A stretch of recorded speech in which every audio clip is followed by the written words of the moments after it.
Thank you. मेरे ख्याल से आप में से जितने लोग होंगे उसमें कोई ऐसा नहीं होगा जो रवीश को जानता पहचानता नहीं होगा, इसलिए किसी लंबे चौड़े परिचय की ज़रूरत नहीं है।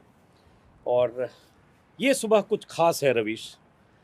अब तक जो सुबह होती थी उस सुबह की शुरुआत एनडीटीवी के प्राइम टाइम के लिए कुछ सोचते, कुछ रचते, कुछ लिखते, कुछ भूमिका तय करते होती होगी। हाँ ये सुबह कुछ खास है।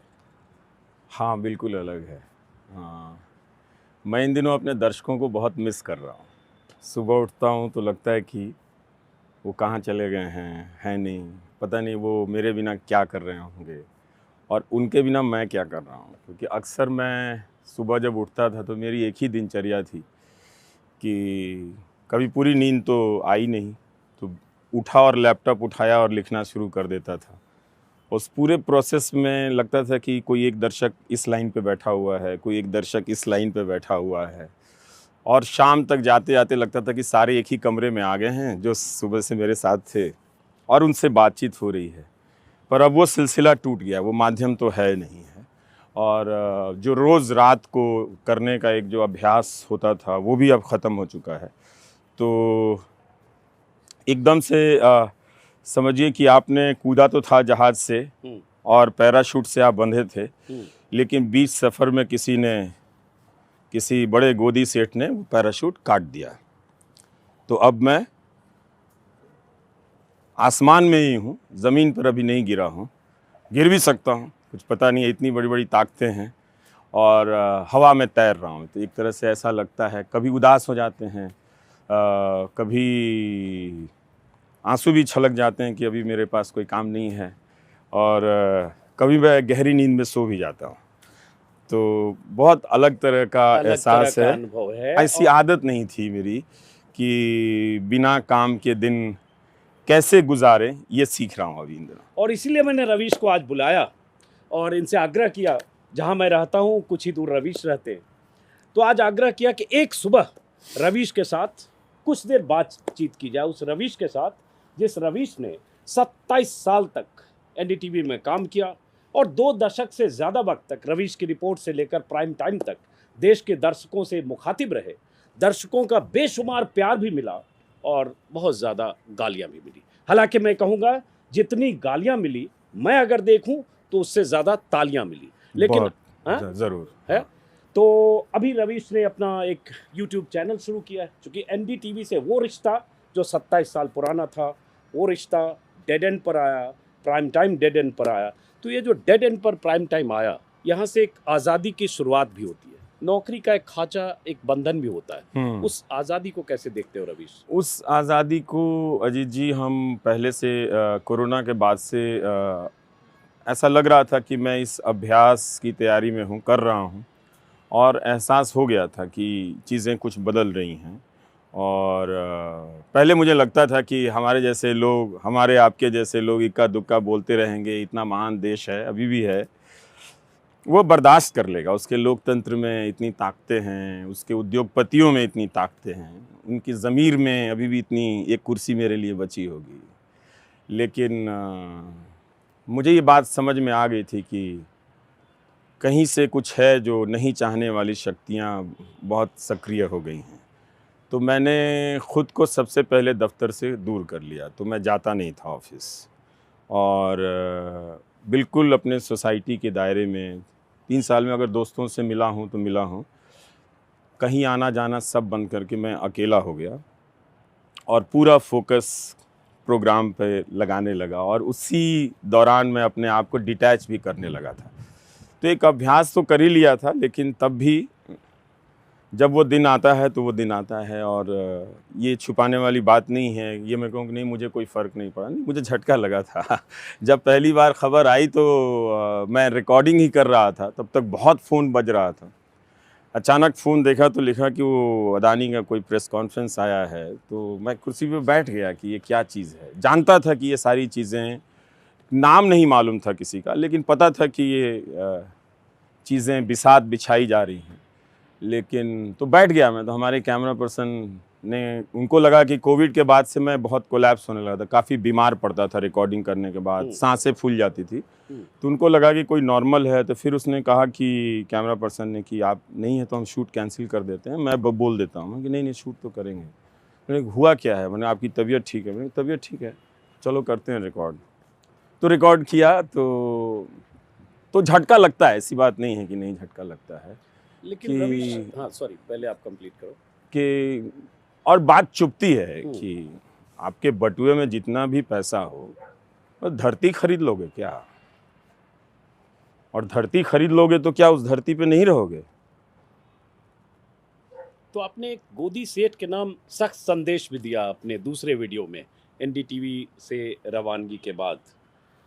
तो सेठ की अभी कायदे से एनडीटीवी में एंट्री कहें या शिकंजा अभी कसा नहीं है, लेकिन उससे पहले रवीश ने एनडीटीवी से विदाई ले ली। ये सब तो प्रक्रियाएं हैं अजीत जी, आप खुद ही समझते हैं कि छुरी एक बार में नहीं चलाई जाती है। बड़े लोग बहुत नफासत से सेब को छिल छिल कर खाते हैं, तो अभी वो सेब को छिल कर खा रहे हैं, हिमाचल के सेब को। तो सेब का कारोबार भी करते हैं। तो ये प्रक्रिया मैं जानता हूँ कि 3-4 महीने से ये सब चीज़ मैं देख रहा था कि हो क्या रहा है, होने क्या वाला है, और वो खुद क्या हैं हम तो जानते हैं ना, तो सारे चीज़ें पढ़ते हैं उनके बारे में, देखते हैं। तो ऐसा तो नहीं है कि वो एक कोई सामान्य बिजनेसमैन है। वो ज़्यादातर उनका बिज़नेस अगर आप देखें तो वो सरकार से संबंधित है, उसके शह पे संबंधित है ना। तो और यही छप रहा है, यही पढ़ रहे हैं हम लोग सारा कुछ। और उसमें अगर आप एयरपोर्ट में जाएं, वहाँ जाएं, पोर्ट में जाएं, सब चीज़ आप ही, इंफ्रास्ट्रक्चर में आप ही आप हैं लगता है। और दूसरे को तो क्लिप भी लगाने नहीं आता, नट बोल्ट भी लगाना नहीं आता, सारा बिजनेस आप ही को आता है। आता होगा, मतलब वो मैं नहीं कह रहा हूँ, लेकिन तो उनको क्या सरकार से आप अलग देख सकते थे, वो जो भी एम्पायर है। तो ये लोग लेकिन कहते हैं कि भाई ठीक है, एक गोदी सेठ जिनको आप कह रहे हैं सेब के, वो एक प्रक्रिया है, उन्हीं को नहीं कह रहा हूँ मैं, कई लोगों को भी नहीं, कह मैं रहा हूँ। दूसरी चीज हाँ। कह रहा हूँ जो बहुत सारे लोग आपके उस इस्तीफे के बाद लिख बोल रहे होंगे, जिसमें बहुत सारे लोग आपके आलोचक होंगे। जैसा मैंने कहा, आपको जितने चाहने वाले हैं उतने आलोचना करने वाले हैं। तो उसमें बहुत सारे लोग ये कहते हैं कि भाई एक सेठ तो पहले भी था जिसका 26% था, अंतर है दोनों में। अब अडानी सेठ आ गया। दोनों में अंतर है, बहुत चीज़ें बदल रही हैं। ये जो एक्विजिशन है, और उनके होने के बाद एक्विजिशन तो नहीं था ना, जो टेक ओवर है, वो जो पूरी प्रक्रिया है, कौन कर रहा है, वो लोग अगर मुझसे उन्हें चिढ़ है तो वो कोई बात नहीं, लेकिन अगर वो हर टेक ओवर को सिंपल टेक ओवर समझते हैं तो मैं क्या कर सकता हूँ। फिर या तो मेरी बिजनेस की कम समझ है या फिर उनकी ज़्यादा समझ है, यही बात हो सकती है। हर takeover normal takeover नहीं होता है। पूंजीवाद में हर पूंजी प्रतिस्पर्धा की पूंजी नहीं होती है, कंपटीशन की पूंजी नहीं होती है, वेल अर्न पूंजी नहीं होती है। कुछ पूंजियां उस पूंजीवाद के बहुत विशुद्ध परिभाषा से बाहर की भी चीज़ें होती हैं। हम सब जानते हैं, समझते हैं कि इन्हें हम कभी हटा नहीं सकते, लेकिन चलते रहते हैं। लेकिन कई बार लगता है कि बात अगर गर्दन से ऊपर आए तो फैसला लेना पड़ता है। लेकिन एक बात आपने कही कि हर takeover normal takeover नहीं होता है। तो आप किसी बड़े खतरे की तरफ इशारा कर रहे हैं पत्रकारिता और एनडीटीवी के संदर्भ में, क्योंकि ये बार बार लोग कहते हैं कि इतने चैनल्स में एक एनडीटीवी तो था, वही तो एक बचा था, अब वो भी गोदी सेठ की गोद में चला गया। और वो गोदी मीडिया जो आपने नाम आप ही ने दिया, गोदी मीडिया। ऐसा नहीं है कि जो गोदी मीडिया के ओनर हैं एग्जिस्टिंग, वो गोदी सेठ नहीं है, वो भी हैं, है ना, वो सब हैं वहाँ पर। इसलिए एक आदमी के लिए नहीं कहा, अगर एक आदमी का के लिए कहना होता तो मैं नाम लेकर ही बोल देता फिर इसमें। लेकिन गोदी सेठ एक अवधारणा है, जैसे गोदी मीडिया एक अवधारणा है। और इन काली मर्सिडीज़ महंगी खूबसूरत गाड़ियों पर घूमने वाले लोगों को मैं चाहता हूं कि भारत की जनता लोकतंत्र के हत्यारे के रूप में पहचाने।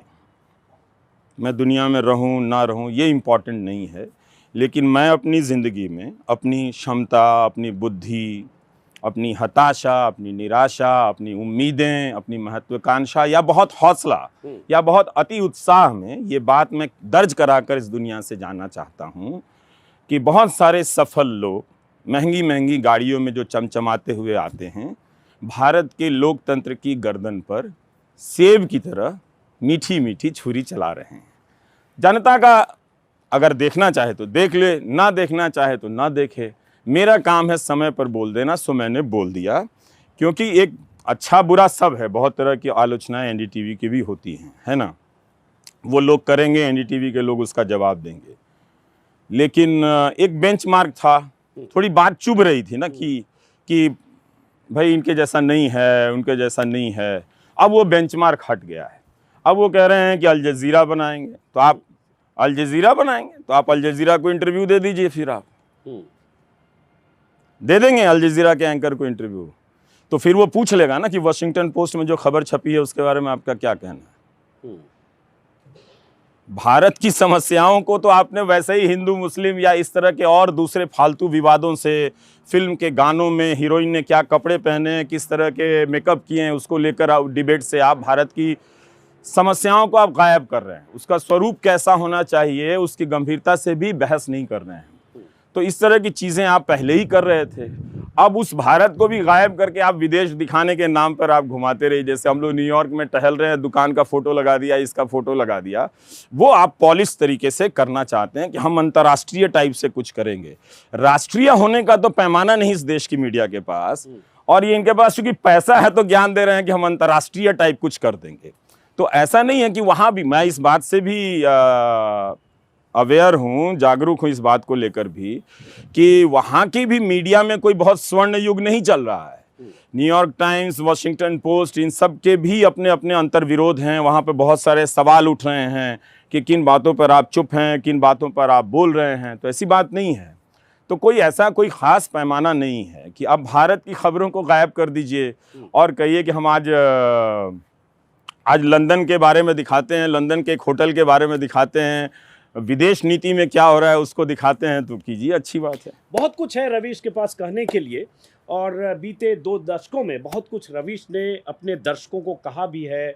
यूट्यूब पर अगर सिर्फ रवीश कुमार आप सर्च करेंगे तो हज़ारों वीडियो मिलेंगे, हज़ारों वीडियो जो रवीश ने कहे उसके वीडियो, और हज़ारों वो वीडियो जो लोगों ने रवीश पर बनाए, जो मैंने नहीं कहे उस पर भी, नहीं कहे उस पर भी। बहुत दिलचस्प, सही कहा रवीश ने, जो नहीं कहे उस पर भी, और जो अभी ये कह रहे हैं इसके काउंटर में भी हो सकता है कई वीडियो आने वाले 5 दिन में आपको मिलेंगे। पर रवीश, चूंकि मेरे ख्याल से एनडीटीवी से आपकी विदाई, रवानगी, आज़ादी, तीनों विकल्प शब्द पर्यायवाची देता हूँ, उसके बाद हम लोग पहली बार शायद इस तरह से बात कर रहे हैं। हाँ। तो उस वीडियो में जिसमें आपने कहा कि मैंने इस्तीफा दे दिया है, जिसको अब तक 8 मिलियन से ज़्यादा लोगों ने देखा है, और आज ही सुबह मैं देख रहा था 1,37,000 लोगों ने, उससे ज़्यादा लोगों ने कमेंट किया।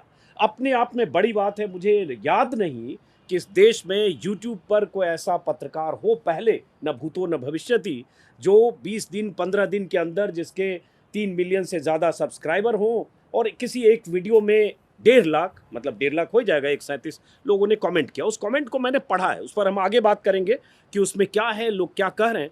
लेकिन उस वीडियो में एक बात जो रवीश आपने कही कि आज की शाम अलग है, या ये शाम अलग है, चिड़िया अपने घोंसले में लौटी, घोंसले की तरफ लौटी तो उसका घोंसला कोई ले गया है, लेकिन एक खुला आकाश है तो घोंसला ले गया, आपने ये कह दिया। अब खुला आकाश क्या, वैसे हम आकाश के नीचे ही हैं अभी, और ये पीछे पूरा खुला आकाश है, बट रवीश का वो आकाश क्या है? जैसे पोस्ट ट्रुथ बोलते हैं ना, बहुत चला है। पोस्ट एनडीटीवी क्या है? जब उस दिन तो मैं, आप जानते हैं अजीत जी की, मैं सिर्फ काम ही करता था और मेरी कोई बहुत सामाजिक ज़िंदगी नहीं थी। आप बहुत जगह गए होंगे, पार्टियों में गए होंगे और लोगों से मिलते जुलते होंगे, लेकिन कभी आपने मुझे वहाँ नहीं देखा होगा। ये सब इधर हाल के 1-2 साल में मैं ज़रूर करने लगा था, जाने लगा था लोगों से। मैं उस अपने काम को बहुत प्यार करता था और उस काम को मैंने कि लोकप्रिय होना है या कुछ अचीव करना है, इसके लिए कभी नहीं किया। उस काम को कैसे और बेहतर करना है, कैसे लोगों के दिलों में उतार देनी है ये बात, उसके लिए किया। तो बहुत लगाव था मुझे उस काम से और उस दफ्तर से भी मुझे बहुत लगाव था। ऐसा नहीं है कि किसी दफ्तर से आपकी सिर्फ अच्छी यादें जुड़ी रहती हैं, बहुत बुरी यादें भी मेरी हैं वहाँ, बहुत बुरी यादें हैं, बहुत अच्छी यादें भी हैं। लेकिन इन सब के बाद चूँकि मैं वहाँ काम करता था, तो मुझे उस छोटे से कमरे में, बहुत छोटा कमरा है, मतलब 2 लोग 3 लोग खड़े नहीं हो सकते, इतना छोटा कमरा है। तो 2 लोग बैठते थे हम लोग, और बहुत छोटा कमरा है उसमें। तब एक क्या ही बोले मतलब। तो लेकिन हम एक खिड़की थी, पीपल का पेड़ था, देखता रहता था, टाइप करता रहता था, काम करता रहता था। बहुत लगाव था जी मेरा उस। और मैं कभी दफ्तर में बायोमेट्रिक्स पे साइन नहीं करता था। कहता था ये इंसल्ट होगा मेरे जैसे लोगों के लिए कि मैं रोज़ काम करूं, सुबह से लेकर शाम तक काम करूं और बायोमेट्रिक्स पे मैं उंगली भी लगाऊं। तो खैर मुझे ये किसी ने, आज़ादी मिली हुई भी थी। किसी ने नहीं कहा कि आप क्यों नहीं लगा। आज नहीं, जब वो सिस्टम कई साल पहले लगा था तब भी किसी ने आके नहीं कहा, क्योंकि ऐसा माना जाता है कि 2014 के बाद लोग मुझे जानते हैं, पर ऐसी बात नहीं है। मुझे लगता है कि इससे कहीं ज़्यादा 2014 से पहले लोगों का प्यार मिलता था। और एक ही फर्क आया, 2014 के पहले, हाँ, पहले इस तरह प्यार से की तादाद, अनुपात बहुत ज्यादा हाँ, था, जो अनुपात थोड़ा 2014 हाँ, के बाद बदला है। पर मेरा अपना मानना है कि 2014 से पहले बहुत ज़्यादा अटेंशन था लोगों का मेरे ऊपर। बस जो लोग नोट करने वाले होते हैं वो अंग्रेजी के अहंकार में थे, तो वो नोट नहीं कर पा रहे थे कि कौन है। लेकिन मैं जानता था कि मैं तब भी किसी शहर में जाता था तो अपने कैमरा पर्सन से ज़रूर कहता था कि किसी को पता ना चले कि हम इस होटल में रुके हैं। संभालना बहुत मुश्किल हो जाता था जी लोगों को तब भी, मतलब कमरे में दिन रात लोग आ रहे हैं, खाना लेकर आ रहे हैं, कोई कपड़े लेकर आ जाता था, कोई चादर लेकर, कुछ भी लेकर आ जाते थे। तो बहुत लगाव था, और उसको छोड़कर उस दिन जब छूटा तो बहुत बुरा तो लगा ही। भावुक भी और हुए आप। हाँ, अगस्त के बाद मैं एक दिन दफ्तर गया था। वो शुक्रवार का दिन था, छुट्टी लेकर दफ्तर गया था। वैसे बहुत कम लोग छुट्टी लेकर दफ्तर जाते हैं। तो उस दिन मुझे लगा कि ये मेरा जो घर है, जहाँ मेरी आत्मा रहती है, अब यहाँ से उसके जाने का वक्त है। तो प्राण जो है वो शरीर छोड़ रहा है। तो उस दिन मैं जितने भी लोग दफ्तर में थे, कैसेट लाइब्रेरी में मैं गया, पीसीआर में गया, एडिट बे में गया, अपने उस कमरे में 2-3 मिनट के लिए रहा, खूब अच्छे से घूमा वहाँ पे, महसूस किया और अपने आप को समेट के वहाँ से बाहर आ गया। जब बाहर आया तो मैं उस दिन हमेशा के लिए उस जगह से बाहर हो गया था। और गाड़ी में थे अकेले, तो रोते रोते आए कि वो छूट गया। तब तक मैंने किसी को कहा नहीं था कि मैं इस्तीफ़ा दूंगा या क्या करूंगा। पर उस दिन मैंने एनडीटीवी को खूब अच्छे से उस घर को देख लिया था, और फिर वो छूट गया। फिर उससे मैं घर आया और लगा कि अब जो आसमान की बात है वो हम बैठ के बात करेंगे। हाँ, बैठ के बात करेंगे। वही मैं चाह रहा था कि फॉर्मेट तो हमारा था बैठ के बात करने का, लेकिन आए, अच्छा लगा, और हम लोग बैठते हैं और कुछ लंबी बात, जिसमें उस आसमान की बात, जो आसमान यहाँ से रविश के लिए खुला आसमान है। वैसे मैं बताऊँ, जहाँ मैं हूँ इस आसमान के दूसरे हिस्से पर, आसमान का कोई छोर नहीं होता, लेकिन कुछ ही दूर पर रविश रहते हैं। हालांकि सुरक्षा के लिहाज से इनका घर बताना नहीं चाहिए, लेकिन फिर भी। तो अब हम रविश से बात करते हैं बहुत सारे उन पहलुओं पर, जिन पहलुओं पर बात करने के लिए रविश चर्चित भी रहे, और इनके भीतर की वो बेचैनी है जो इनके शब्दों की शक्ल में आती है, और जो निरंतर दर्शक से संवाद करते रहे। मैं एक बात मानूंगा रविश, कई बार हो सकता है हमारी आपकी वैचारिक असहमतियां रही हो, या कंटेंट में असहमतियां रही हो, मेरी तो नहीं रही, आपकी हो सकता है रही हो, क्योंकि हम लोग एक विधा में रहे। लेकिन फिर भी दर्शक के से जितना संवाद आपने किया है, मैं नहीं समझता कि देश के किसी एंकर ने पहले किया है और कोई आगे कर पाएगा, क्योंकि अब जो लोग हैं संवाद सिर्फ एक आदमी से करते हैं, वो सत्ता के शीर्ष पर बैठे हैं, डोर वहीं बंदी है। तो अब हम लोग भी बैठते हैं, बैठ के बात। Thank you.